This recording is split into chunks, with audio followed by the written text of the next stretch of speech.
Hi friends, I hope everybody is doing great. Thank you for watching The Source, God's Answers to Life's Hard Questions. I almost wasn't able to do today's video, but a lot of people in my life didn't let me off the hook, so here I am. I'm going to start with a joke, but of course not like Jackie Mason or Modi. I had to ask Chat GPT for a joke about relationships. And here's the joke. Why did the couple break up after they went to the gym together? Because it just didn't work out. Now, all of us are in relationships of one sort or another in our life, but today I want to talk about our relationship with God and if that relationship is actually working out. In this week's parasha, we're in a new book, the third book of Moses, Vayikra, and it's all about sacrifices. And the word in Hebrew for sacrifice is korban, korbanot. And within that word, the root of the word is likarev, to get close. By giving sacrifices, these are apology sacrifices for things that we did wrong to God, by mistake, on purpose, to someone else, a whole bunch of reasons why we have to say sorry and give sacrifices.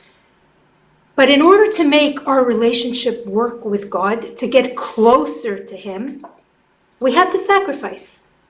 Why? What does giving sacrifices do for us? For one, it lets us be accountable for our behavior.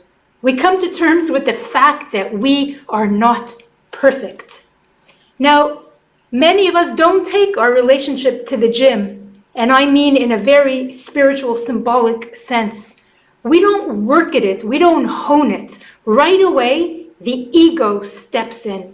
Very often in relationships, we fail because the ego is so big. It's like a shell that it doesn't let anyone come close, and it doesn't let us get close to anyone. And that's the same thing with our relationship with God. In order to get close with God, we have to work at our egos. We have to strip away at all the things that come between us. So we think, okay, I'm close with God, I'm a good person, and I go to synagogue once a year, twice a year, Rosh Hashanah, Yom Kippur. But a relationship with God is every second of our day. Can you imagine you're in a relationship with your wife, but you decide the only time you show up as a husband is on your anniversary and on her birthday? Here's a flower, here's a card, I appreciate you, I love you. The rest of the year, you're on the phone, texting, tweeting, you're at the office, God knows where you are. Would the relationship sustain itself? So why do we think that a relationship with God would be sustained by such sporadic interaction? You want someone to know you love them. You're really working hard at it.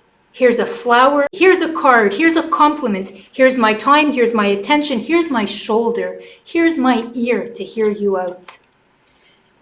The korbanot are here to make us look in the mirror, to strip away all the peels and all the ego that comes between us and God. You know, a lot of us like to define ourselves as male, female, Jewish, not Jewish, whatever we are.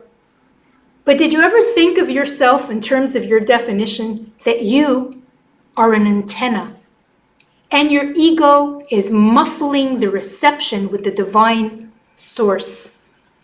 So everything you do during the day, if you want God to know that you love Him, then you got to think about Him. Before you put food in your mouth, did you say a prayer? Before you speak gossip, maybe God won't like that. Before you listen to gossip, maybe God won't like that.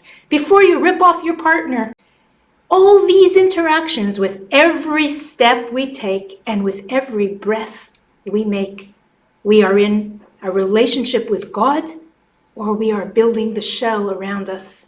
We are closing off reception. We're an antenna that's hidden downstairs deep in the basement that no reception can get in. I'm going to end with the thought that ani in Hebrew, me, ani, is ego. Me, I am me. But when you invert those letters, you can get the word ayin, which is nothingness. When we are able to scramble those letters from Ani, here is who I am, to Ain, I am nothing, it is then and only then that we are really able to be in connection with God. Because think, who did God pick as his deliverer for the Torah? Moses, the most humble man that ever lived. He got rid of the I, he scrambled the letters, he was nothing, and made himself a worthy vessel for God's word and a pure antenna to receive that word. So just think about it. If your relationship didn't withstand the gym, maybe you should really wonder if you gave it a proper workout. Your relationship with your wife, with your kids, with your family. And in terms of today's discussion, your relationship with God, it's not one to take for granted and to remember only twice a year.